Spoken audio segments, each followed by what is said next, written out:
Imagine losing a $2 million client overnight because of one stubborn decision. I worked at an IT company where my boss, Mr. Sharma, was one of those guys who thought he was a genius, but had no real technical knowledge. He loved setting up unnecessary rules just to feel important. One day, he had this brilliant idea: no remote work. Everyone must work from the office, and all external access to company servers will be blocked. His reasoning? If people work from home, they slack off. They come to the office, they work harder. Now, we were a software development company with clients all over the world, and many of our employees, including developers, testers, and even IT support, worked remotely at odd hours. Cutting off remote access was a disaster waiting to happen.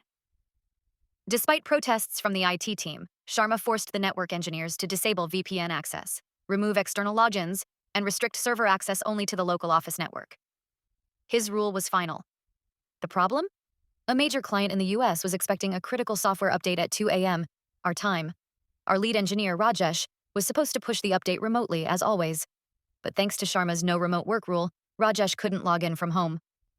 We tried calling Sharma, but he had put his phone on silent, probably watching Netflix.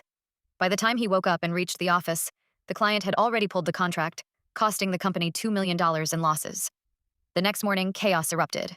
The CEO was furious. Clients were demanding explanations. Sharma tried to blame the IT team, but logs clearly showed that he had personally approved and enforced the policy. By noon, HR called him in. By 2 p.m., his termination email was sent. By 5 p.m., his desk was empty. As a final touch of irony, his termination email was sent while he was still in the office, because he couldn't access it remotely. And that's how the dumbest rule in company history led to the best firing ever.